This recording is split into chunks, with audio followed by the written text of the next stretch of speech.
الرحمن الرحیم السلام علیکم ورحمۃ اللہ وبرکاتہ. رب اشرح لی صدری ویسر لی امری واحلل عقدۃ من لسانی یفقہوا قولی. رب زدنی علما ربی زدنی علما ربی زدنی علما. بسم اللہ الرحمن الرحیم.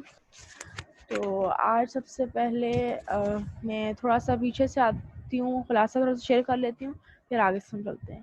سب سے پہلے کیا ہوا، جب آپ وسلم کی پیدائش، بلکہ پیدائش سے پہلے ہی آپ صلی اللہ علیہ وآلہ وسلم یتیم ہو گئے. اس کے بعد کیا ہوا کہ جب آپ وسلم پیدا ہوئے تو اس کے بعد کچھ عورتیں آئیں، کچھ عورتوں کا گروہ آیا. ان لوگوں نے پھر دودھ کے اور رضاعت کے لیے بچے تلاش کیے. ان میں سے حضرت حلیمہ رضی اللہ عنہ نے کیا آپ صلی اللہ علیہ وسلم کو لے لیا. اب انہوں نے تقریباً 2 سال تک، ان کا جو کمٹمنٹ تھی وہ 2 سال تک تھی کہ انہوں نے 2 سال تک آپ وسلم کو اپنے پاس رکھنا ہے رضاعت کے لیے. تو آپ وسلم کے جانے کے بعد ان گھر میں اتنی برکتیں آئیں کہ وہ اتنی اٹیچ ہو گئی آپ وسلم سے کہ جب 2 سال گزر گئے تو وہ پریشان ہو گئی. تو انہوں نے حضرت آمنہ سے درخواست کی اور بہانے کرنے لگیں کہ اگر میں اس کو مکہ لے کر آئی تو وبا کا خطرہ ہے، ایسا ہے ویسا ہے. انہوں نے بہانے کیے جس کی وجہ سے حضرت آمنہ نے ان کو اجازت دے دی کچھ اور سال رہنے کے لیے. اس طرح تقریباً آپ وسلم 2 سال اور حضرت حلیمہ کے پاس رہے. لیکن پھر جب سینہ چاک ہونے والا واقعہ ہوا تو حضرت حلیمہ رضی اللہ عنہ بہت ڈر گئیں، جس کی وجہ سے پھر انہوں نے آپ صلی اللہ علیہ وسلم کو ان کی والدہ کے حوالے کر دیا. تو آپ صلی اللہ علیہ وآلہ وسلم نے اپنی والدہ کے ساتھ بہت کم عرصہ گزارا، تقریباً 2 سال. اور حضرت آمنہ رضی اللہ عنہ کے ساتھ آپ وسلم کا ایک ہی انسیڈنٹ آتا ہے جو بہت کامن ہے کہ جب آمنہ رضی اللہ عنہ کو آمنہ رضی اللہ عنہ آپ وسلم کو اپنے ساتھ یثرب لے کر گئی تھی. تو ان کے ساتھ کون کون تھا؟ حضرت آمنہ رضی اللہ عنہ خود تھی، حضرت عبد المطلب تھے، آپ صلی اللہ علیہ وآلہ وسلم تھے، اور ام ایمن تھی. اب ام ایمن کون تھی؟ یہ تھی باندین کی. حضرت عبد المطلب نے حضرت عبداللہ اور حضرت آمنہ کی شادی پر، ان دونوں کی شادی پر ام ایمن ان کو ایز اے گفٹ دی تھی. تو ام ایمن جو تھی یہ باندی تھی. پھر یہ چاروں یثرب گئے اور وہاں پر یہ لوگ تقریباً 1 ماہ یا اس سے زیادہ کچھ دن رہے. پھر جب واپس مکہ آ رہے تھے تو راستے میں حضرت آمنہ رضی اللہ عنہ بہت بیمار ہو گئی اور وہاں پر ہی ان کی وفات ہو گئی. اور پھر انہوں نے وہیں پر ہی ابوا کے مقام پر ہی انہیں دفن کر دیا. تو اس طرح تقریباً 6 سال کی عمر میں ہی آپ صلی اللہ علیہ وسلم اپنے والدین، اپنے ماں باپ دونوں کو ہی کھو بیٹھے، یتیم ہو گئے. اب آپ وسلم کی پرورش کی ذمہ داری کی بات آئے تو آپ وسلم کی پرورش کی ذمہ داری حضرت عبد المطلب رضی اللہ عنہ نے لے لی. وہ آپ وسلم کے دادا تھے اور وہ آپ وسلم سے بہت زیادہ پیار کرتے تھے. تو اور تقریباً اس کا واقعہ، اس کا اندازہ ہم اس بات سے بھی لگا سکتے ہیں کہ جب تقریباً آپ صلی اللہ علیہ وسلم 7 یا 8 سال کے ہوئے تو ہوا یوں کہ ان کے چچا جو تھے، آپ وسلم کے چچا تھے، ان کے انکل تھے، انہوں نے ان کے کچھ اونٹ صحرا میں گم ہو گئے. تو انہوں نے آپ صلی اللہ علیہ وآلہ وسلم کو بھیج دیا ان اونٹوں کو ڈھونڈنے کے لیے. اور اس وقت آپ وسلم کی عمر تقریباً 7 یا 8 سال تھی. تو ابن سعد کہتے ہیں کہ ریزن جس کی وجہ سے انہوں نے، ان کے انکل سے، ان کے چچا نے آپ وسلم کو اونٹ ڈھونڈنے کے لیے بھیجا، وہ بھی اتنی چھوٹی سی عمر میں، تقریباً 60 یا 8 سال کی عمر تھی آپ وسلم کی، کیونکہ ان کو معلوم تھا کہ، ان کو اس بات پر یقین بھی تھا کہ آپ وسلم کوئی بھی کام ایسا نہیں ہوا کہ آپ وسلم کوئی بھی کام کیا ہو اور وہ اس میں ناکام ہوئے ہوں. تو یہ لوگ بہت زیادہ پریشان تھے ویسے بھی، کیونکہ اونٹ جو ہے وہ بہت زیادہ مہنگا جانور ہے. تو انہوں نے اونٹوں کو ڈھونڈنے کے لیے آپ صلی اللہ علیہ وسلم کو صحرا میں بھیج دیا. کیونکہ ان کا یقین تھا اس بات پر کہ آپ صلی اللہ علیہ وسلم نے کوئی کام ایسا نہیں کیا جس میں ان کو ناکامی حاصل ہوئی. پھر ان کو وہ اونٹ بھی نہیں مل رہے تھے، وہ بہت زیادہ پریشان تھے. تو انہوں نے سوچا کہ اب ایک بچہ ہے، بے شک یہ بچہ ہے، لیکن کوئی بھی کام یہ کرتا ہے تو وہ کامیابی حاصل کرتا ہے. تو پھر انہوں نے آپ صلی اللہ علیہ وسلم کو صحرا میں اکیلے ہی اونٹ ڈھونڈنے کے لیے بھیج دیا. اب جب وہ آپ وسلم کو واپس آنے میں دیر ہو گئی تو حضرت عبد المطلب کو جب یہ بات پتہ چلی تو اتنے زیادہ بے چین ہو گئے کہ انہوں نے اپنے بیٹوں پر بھی غصہ کیا اور مطلب ان سے کہنے لگے کہ یہ تم لوگ کیسے کر سکتے ہو کہ تم لوگوں نے ایک بچے کو اکیلے بھیج دیا، وہ بھی صحرا میں. تو اور وہ بھی اونٹ لانے کے لیے. تو حضرت عبد المطلب اتنے زیادہ پریشان ہوئے اور بے چین ہو گئے, اور کبھی ادھر آپ سلم کو ڈھونڈنے کے لیے جائیں, کبھی ادھر جائیں, اور بار بار ان کو ڈھونڈنے کی کوشش کرنے کہ کہیں کسی طرح وہ آپ سلم کو دیکھ لیں وہاں پر. اور جیسے ہی ان کو آپ صلی اللہ علیہ وآلہ وسلم نظر آئے تو انہوں نے فوراً سے زور سے آپ سلم کو گلے لگا لیا, اور اس کے بعد وہ انہوں نے آپ صلی اللہ علیہ وآلہ وسلم سے کہا کہ آئندہ سے میں تمہیں اپنی نظروں سے اوجھل نہیں ہونے دوں گا. یہ تھا حضرت عبد المطلب کا پیار آپ صلی اللہ علیہ وسلم کے لیے. کہ اس واقعے کے بعد, حالانکہ ان کو پتا تھا کہ ان کے بیٹے ان کے کوئی نیگیٹو سوچ نہیں تھی ان کی, انہوں نے صرف اونٹ ڈھونڈنے کے لیے بھیجا تھا, لیکن پھر بھی انہوں نے کہا کہ آئندہ سے میں تمہیں اپنے سامنے سے, تم ہمیشہ میری نظروں کے سامنے رہو گے. پھر اب کیا ہوا کہ جب آپ صلی اللہ علیہ وآلہ وسلم 8 سال کے ہوئے, آپ سلم دوبارہ سے تیسری مرتبہ یتیم ہو گئے. سب سے پہلے پیدائش سے پہلے ہی والد چلے گئے, پھر 4 سال تک تو آپ صلی اللہ علیہ وسلم حضرت حلیمہ رضی اللہ عنہ کے ساتھ رہے, اس کے بعد صرف 2 سال آپ صلی اللہ علیہ وسلم اپنی والدہ کے ساتھ رہے, اور پھر وہ بھی وفات پا گئی. صرف 2 سال آپ صلی اللہ علیہ وسلم اپنی والدہ کے ساتھ رہے, پھر دوسری مرتبہ یتیم ہو گئے 6 سال کی عمر میں. پھر تیسری مرتبہ دوبارہ 8 سال کی عمر میں حضرت عبد المطلب بھی وفات پا گئے, اور اس طرح تیسری مرتبہ پھر سے آپ صلی اللہ علیہ وآلہ وسلم یتیم ہو گئے. اور اب ایک اہم چیز جو حضرت عبد المطلب نے اپنے ڈیتھ بیڈ پر کی, کیونکہ وہ آپ وسلم کے لیے ہر وقت بے چین اور فکر مند رہتے تھے, اور یہ تمام فکریں آپ وسلم کے لیے تھیں, تو پھر انہوں نے ان کی اس بات پر ٹینشن تھی کہ جب ان کی وفات ہو گئی تو آپ وسلم اکیلے ہو جائیں گے, ان کا کوئی خیال رکھنے والا نہ ہوگا, کیونکہ والدین تو پہلے سے وفات پا چکے تھے. تو جو ایک اہم کام کیا انہوں نے اپنے ڈیتھ بیڈ پر, کہ انہوں نے آپ صلی اللہ علیہ وآلہ وسلم کی پرورش کی ذمہ داری اپنے جیتے جی حضرت ابو طالب کے ذمہ سونپ دی. جس طرح اور حضرت ابو طالب کو بھی اللہ تعالیٰ نے بہت لمبی زندگی دی, اور تقریباً ان کی وفات اس وقت ہوئی جب آپ وسلم 50 کی ایج میں تھے یا اس سے زیادہ کی ایج میں تھے. تو اس طرح حضرت جو ابو طالب تھے, آپ صلی اللہ علیہ وسلم نے ابو طالب کے ساتھ کافی لمبا عرصہ گزارا. اب صرف انفارمیشن کے لیے یہ بات میں آپ کو بتانے لگی ہوں کہ حضرت عبد المطلب جو تھے ان کی 5 بیویاں تھیں, اور 5 بیویوں میں سے ان کے 10 بیٹے تھے اور 6 بیٹیاں تھیں, اور وہ آپس میں سوتیلے بھائی تھے. تو حضرت عبداللہ اور حضرت ابو طالب یہ دونوں ایک ہی ماں سے تھے, اور ان کی ماں کا نام فاطمہ تھا, اور یہ دونوں سگے بھائی تھے, حضرت عبداللہ اور ابو طالب. اور ان کی تو اسی لیے عبد المطلب نے بھی آپ صلی اللہ علیہ وسلم کی پرورش کی ذمہ داری ابو طالب کو سونپی, کیونکہ وہ حضرت عبداللہ کے سگے بھائی تھے. پھر جو فاطمہ تھیں, جو حضرت عبداللہ اور ابو طالب کی والدہ تھیں, ان کے 2 بیٹے تھے اور باقی ساری بیٹیاں تھیں ان کی. تو اسی لیے عبد المطلب جو تھے انہوں نے آپ وسلم کی پرورش کی ذمہ داری ابو طالب کے ذمہ سونپی. اور جو باقی تھے حضرت حمزہ, ابو لہب, ابو جہل, حضرت زبیر, یہ سارے جو تھے یہ آپ وسلم کے ہاف کزنس تھے, اور جو سگے بھائی تھے وہ صرف ابو طالب تھے.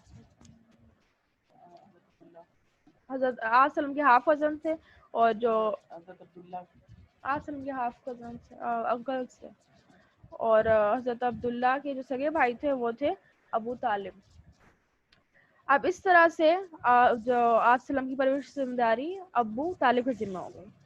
اب یہاں پر ذہن پر ایک سوال اٹھتا ہے کہ آپ وسلم پر ابتدا سے ہی اتنی مشکلات آئیں, اتنے غم آئے کہ پہلے اللہ تعالیٰ نے آپ وسلم سے ان کے والد لیے, پیدائش سے پہلے ہی یتیم ہو گئے, پھر والدہ لے لی, پھر ابھی 8 سال کے ہی تھے تو دادا بھی لے لیے, پھر چچا نے ذمہ داری لے لی, اور چچا بھی اتنے امیر نہ تھے بلکہ وہ بھی اپنا گزارا جو تھا مشکل سے کرتے تھے. تو اللہ تعالیٰ نے ابتدا میں آپ وسلم پر اتنی مشکلات کیوں لائیں؟ نبی بنانا تھا تو آپ وسلم تو اللہ تعالیٰ آپ وسلم کو لگژری میں رکھتے, آپ وسلم اپنی زندگی خوشی سے گزارتے, اپنے والدین کے ساتھ گزارتے, ان کے سایہ شفقت میں گزارتے, لیکن شروع میں ہی وہ کیوں ان پر اتنی مشکلات آئیں؟ تو اس کا پیچھے ایک بہت بڑا وزڈم ہے. اسکالرز مینشن کرتے ہیں کہ جیسے کہ قرآن میں آتا ہے, حضرت موسیٰ علیہ السلام کے بارے میں اللہ تعالیٰ کہتے ہیں قرآن میں, وَاسْتَنَعْتُكَ لِنَفْسِي, میں ہی تھا جس نے تمہاری دیکھ بھال کی, تمہاری کیئر کی, جب ہر ایک بنی اسرائیل میں قتل کیا جا رہا تھا تو میں ہی تھا جس نے تمہاری کیئر کی, تمہاری حفاظت کی, تاکہ تم میری کسٹڈی کے اندر پرورش پا سکو، یعنی میں نے تمہاری حفاظت خود کی. اللہ تعالیٰ نے ان کی حفاظت کا ذمہ خود لیا. یہ ان کی جو والدہ تھی حضرت موسیٰ کی، انہوں نے بس اللہ تعالیٰ کے ذمہ کر کے انہوں نے سمندر کے اندر ان کو بہا دیا تھا صندوق کے اندر ڈال کر. تو اللہ تعالیٰ نے پھر یہ حفاظت خود کی کیونکہ اللہ تعالیٰ نے ان کو نبی چننا تھا. اسی طرح اب یہ جو آیتیں ہیں یہ اللہ تعالیٰ نے حضرت موسیٰ علیہ السلام کے بارے میں کہہ رہے ہیں قرآن میں. تو ساتھ ہی ساتھ اللہ تعالیٰ یہ آپ سلم کے بارے میں بھی کہہ رہے ہیں. آپ سلم کو ساتھ ساتھ تسلی دے رہے ہیں کہ میں ہوں آپ کے ساتھ، بے شک اتنی مشکلات ہیں لیکن میں آپ کی ذمہ داری میں نے آپ کی خود لی ہے اور میں نے آپ کی حفاظت خود کی ہے. تو اس طرح اللہ تعالیٰ نے ڈائریکٹلی آپ سلم کی حفاظت کی، ان کی پروٹیکشن کی. ایون کہ یہ چیلنجنگ تھا اور اس میں شروع سے ہی آپ سلم پر اتنی مشکلات آئیں کہ یتیم ہوئے چھوٹی سی عمر میں، لیکن اللہ تعالیٰ نے پھر ان کی حفاظت کا ذمہ خود لیا. اور ساتھ ہی ساتھ اس سے یہ بھی پتہ چلتا ہے کہ ہمارا دین ہم پر بہت محنتوں اور مشکلات سے گزر کر آیا ہے. بہت مشکلات سے یہ ہمارا دین ہم تک آیا ہے. نہ کہ پیار کرنے والے والدین کے ساتھ ان کی آغوش میں، ان کے سائے شفقت میں، نہ کہ لگژری میں، بلکہ یتیمی میں، مشکلات میں، چیلنجز کو فیس کرتے ہوئے ہمارا دین ہم تک پہنچا ہے. اسی طرح جب ہم دین پہ کے راستے میں نکلیں گے تو مشکلات آئیں گی، تو ہم نے ان پر صبر کرنا ہے. اور ویسے بھی اور یہ ویسے بھی ایک فیکٹ ہے کہ جب اور میں آپ سلم کے لیے بات کروں گی کہ ہم ان کا پڑھیں کہ اگر آپ سلم کو ہر قسم کی لگژری ملی ہوتی تو آپ صلی اللہ علیہ وسلم سیکریفائسز کو، چیلنجز کو فیس کرنے کے لیے تیار نہ ہوتے. کیونکہ جب انسان کو مشکلات آتی ہیں تو انسان آہستہ آہستہ مضبوط ہو جاتا ہے. تو اس کے پیچھے ایک بہت بڑا وزڈم یہ تھا کہ اللہ تعالیٰ صلی اللہ علیہ وسلم کو مضبوط کر رہے تھے کہ آگے اتنی بڑی مشکلات آئیں گی، آپ کو اتنے بڑے بڑے چیلنجز فیس کرنے کو ملیں گے کیونکہ نبوت اللہ تعالیٰ نے ان کو دینی تھی. تو اللہ تعالیٰ آغاز سے ہی آپ سلم کو تیار کر رہے تھے تاکہ آپ سلم مضبوط ہو جائیں. پھر اس کے بعد اگر آپ سلم کو کے پاس پیار کرنے والے کیئرنگ پیرنٹس ہوتے ہیں ان کے ساتھ، تو آپ سلم ایک تو سینسیٹیو بھی ہوتے اور دوسرا آپ سلم ان پر ڈپینڈنٹ ہوتے. تو اس طرح کبھی آپ سلم انڈیپینڈنٹ نہ ہوتے. اور کیونکہ جو بندہ انڈیپینڈنٹ ہوتا ہے اس کے اندر وزڈم آ جاتی ہے. تو اگر وہ ان کے والدین زندہ ہوتے اور وہ ان پر ڈپینڈنٹ ہوتے تو وہ وزڈم آپ سلم کے اندر نہ آتا جو وزڈم آپ سلم کے اندر یتیمی کی وجہ سے آیا. تو اس کے پیچھے یہ بھی تھے ریزن تھے. پھر یہ ساری کوالٹیز جو آگے، اور یہ ساری کوالٹیز تھیں جو آپ صلی اللہ علیہ وآلہ وسلم کو آگے ضرورت تھی. تو اللہ تعالیٰ آغاز سے آپ سلم کو تیار کر رہے تھے تاکہ آپ سلم آگے کے جو چیلنجز ہیں ان کو فیس کر سکیں. پھر آپ صلی اللہ علیہ وآلہ وسلم چھوٹی سی عمر میں یتیم ہو گئے اور شروع میں ہی انڈیپینڈنٹ رہے، تو جس کی وجہ سے آپ سلم کے اندر بہت میچورنس تھی اور باقی تمام بچوں کی نسبت آپ سلم کے اندر آپ سلم زیادہ میچور ایکٹ کرتے تھے. کیونکہ آپ سلم آغاز سے ہی انڈیپینڈنٹ رہے تو ان کے اندر میچورنس پیدا شروع سے ہی ہو گئی تھی. اور یہ ساری باتیں جاننا اس لیے بھی ضروری ہے کیونکہ ہمیں ان کے پیچھے وزڈم پتہ ہونا چاہیے. کیونکہ اگر ہم سے کوئی سوال کرتا ہے کہ اگر وہ نبی تھے تو انہوں نے اپنی زندگی میں اتنی مشکلات کیوں فیس کی، کیوں اتنی غربت میں ہو رہے، شروع سے ہی ان کے پاس اوپر اتنی مشکلات کیوں آئیں، کیونکہ ان کے پیچھے یہ سارا وزڈم تھا کہ اللہ تعالیٰ ان کو آگے کے لیے تیار کر رہے تھے. اور ویسے بھی اگر انسان لگژری میں جیتا ہے تو اس کے اندر یہ ساری کوالٹیز نہیں آتی جو انسان پاورٹی میں جیتا ہے. اور جو بچہ پاورٹی میں، غربت میں جیتا ہے وہ زیادہ میچور ہوتا ہے اس بچے کی نسبت جو لگژری میں ہوتا ہے. اور آپ صلی اللہ علیہ وسلم نے بھی پوری زندگی پاورٹی میں گزاری، حتیٰ کہ جب آپ سلم بڑے ہو گئے تب بھی آپ سلم کی پوری زندگی غربت میں گزری. اسی وجہ سے یہ میچورنس جو صرف تھی آپ سلم کے اندر پیدا ہوئی. اور یہ جو غربت ہے، پاورٹی ہے، یہ انسان کو بہت زیادہ چیزیں سکھا جاتی ہے. جیسے صبر، اگر کوئی چیز نہیں مل رہی ہے تو اس پر صبر کرنا ہے. پھر محنت کا جذبہ اس کے اندر آتا ہے، میچورنس آ جاتی ہے، رسپانسبلٹی اس کے اندر آ جاتی ہے. تو پھر ان سب چیزوں سے ہمیں کیا پتہ چلتا ہے کہ ان سب چیزوں کے پیچھے ایک بہت بڑا ڈیوائن وزڈم تھا. اللہ تعالیٰ ان کو آگے کے لیے تیار کر رہے تھے. پھر اب یہی خوبیاں اور صفات ایک عام یتیم میں بھی ہوتی ہیں کہ وہ اس کے اندر صبر پیدا ہوتا ہے، اس کے اندر رسپانسبلٹی آتی ہے، وہ باقی بچوں کی نسبت میچور ایکٹ کرتا ہے. تو اس اور جو یتیم شخص ہوتا ہے، بچہ ہوتا ہے، وہ بہت زیادہ سینسیٹیو ہوتا ہے. اسی وجہ سے بھی آپ صلی اللہ علیہ وسلم خود بھی یتیم تھے، تو آپ صلی اللہ علیہ وسلم اس چیز کو فیل کر سکتے تھے.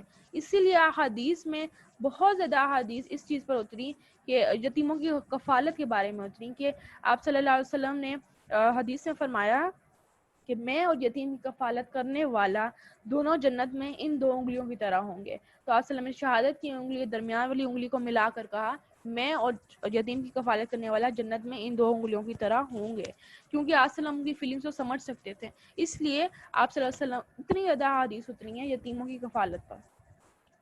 اور پھر اللہ تعالیٰ نے ان کو آگے اتنی بڑی نبوت کی ذمہ داری دینی تھی، اس لیے اللہ تعالیٰ آپ صلی اللہ علیہ وسلم کو تیار کر رہے تھے، اور پھر انہیں ان خوبیوں کی وجہ سے ہی اللہ تعالیٰ نے نبوت کا شرف دیا اور ان کا مقام اور مرتبہ اتنا بلند کیا کہ آپ صلی اللہ علیہ وسلم آخری نبی بنے، خاتم الانبیاء بنے، امام الانبیاء بنے. تمام انبیاء کی آپ صلی اللہ علیہ وسلم نے امامت کروائی، اور پھر رحمت اللہ عالمین تھے ہمارے نبی صلی اللہ علیہ وسلم. یہ تھی آپ صلی اللہ علیہ وسلم کا چائلڈ ہوڈ.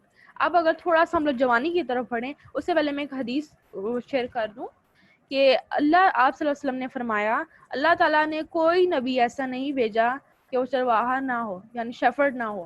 صحابہ نے پوچھا یا رسول اللہ کیا آپ بھی چرواہے تھے؟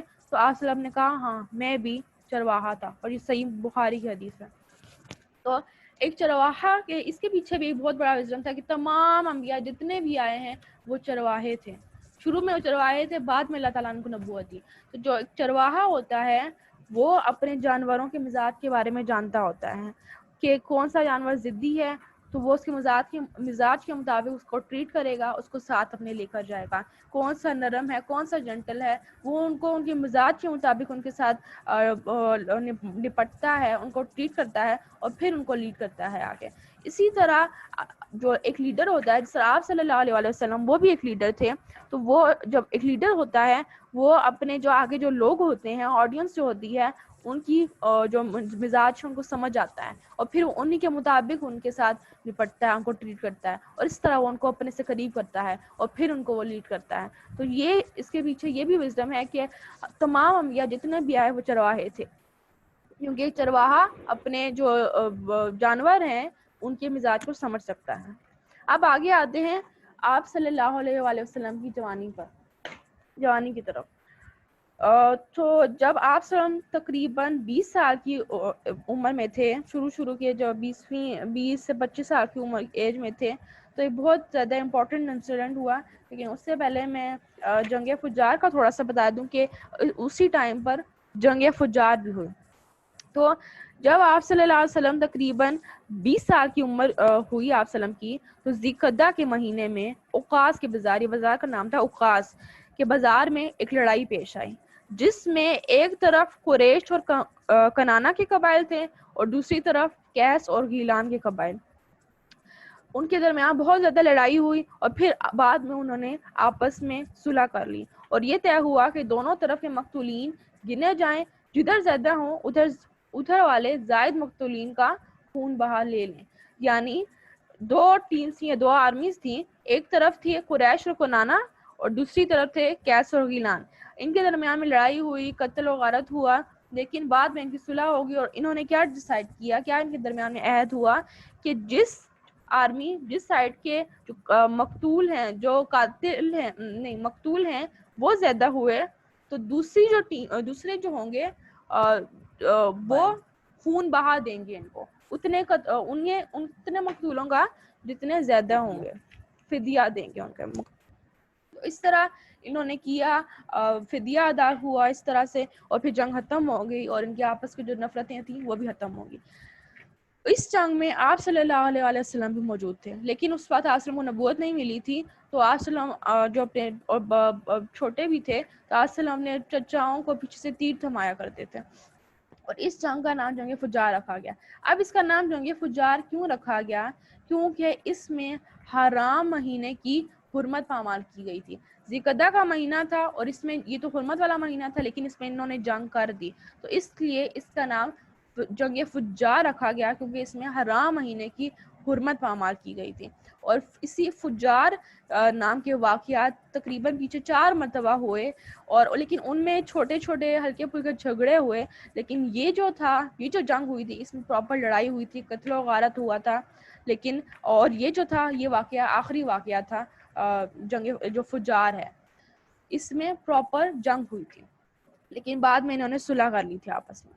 اب اسی کے بعد ایک جو مین انسیڈنٹ ہے وہ ہے حلف الفضول. اس کو جاننا بہت ضروری ہے کہ اسی جنگ کے بعد ذی کے مہینے میں ہی 5 قریشی قبائل کے درمیان ایک عہد نامہ طے ہوا جس سے حلف الفضول کہتے ہیں. اب یہ حلف الفضول کیا ہے، کیا وجہ بنی اس کی؟ کہ اس کی وجہ یہ ہوئی کہ زبید یہ قبیلہ تھا یمن کا، اس کا ایک آدمی سامان تجارت لے کر مکہ آیا، اس نے اور آس بن وائل اس نے اس سے یہ سارا سامان خرید لیا، لیکن اس وقت اس نے قیمت ادا نہ کی. اس نے کہا کہ تم عمرہ کر کر واپس آؤ گے تو میں تمہیں تمہاری قیمت دے دوں گا. تو اس آدمی نے کہا کہ ہاں مجھے بھی ابھی ضرورت نہیں ہے تو تم ابھی اپنے پاس رکھ لو، میں تمہیں واپس آ کر تم سے میں لے لوں گا. اب اس نے لیکن جب وہ واپس آیا اس نے اپنی قیمت مانگی تو اس نے کہا تم کل آنا. پھر اگلے روز وہ گیا، پھر اس نے کہا تم کل آنا. پھر وہ اگلے روز اپنی قیمت مانگنے کے لیے گیا، اس نے کہا کل آنا. اس طرح وہ روز جاتا رہا لیکن اس نے اس کی قیمت ادا نہ کی. تو اب اس سے معلوم ہو گیا کہ اس کی قیمت اس طرح سے وہ ادا نہیں کرے گا، تو اس نے چاہا کہ لوگوں کی مدد دی جائے. اب یہ جو زبید تھا، یہ جو قبیلہ تھا، یہ بہت ایلیٹ ٹرائب تھی اور یہ لو کلاس ٹرائب تھی. اور یہ لوگ مکہ میں رہتے تھے لیکن بہت دور کر کے رہتے تھے، پیچھے کر کے رہتے تھے، تو لوگ ان کے لیے لڑنے کو تیار نہ تھے، اور اگر کوئی لڑنے کا موقع آتا تو لوگ ان کا ساتھ نہ دیتے. تو اس نے تمام لوگوں کے پاس گیا، فریاد کی کہ میرے ساتھ ایسا ہو رہا ہے، ظلم ہو رہا ہے مجھ پر کہ میرا حق نہیں مجھے دیا جا رہا، تو تم لوگ میری مدد کرو. لیکن کسی نے بھی اس شخص کا ساتھ دینے کو تیار نہ ہوئے. کیوں؟ کیونکہ یہ ایک لو کلاس ٹائپ سے بلونگ کرتا تھا، تو کسی نے اس کا ساتھ نہ دیا. اور دوسری طرف آس بن وائل وہ بہت امیر تھا، پولیٹیشین تھا، چیف تھا، لیڈر تھا اور بزنس مین بھی تھا. تو اتنا بڑے آدمی کے لیے کوئی بھی اس سے لڑنے کو تیار نہ تھا، اس کا حق مانگنے کو تیار نہ تھا. تو اس نے کیا کیا، اس نے سوچا کہ اس طرح تو میری کوئی مدد نہیں کرے گا.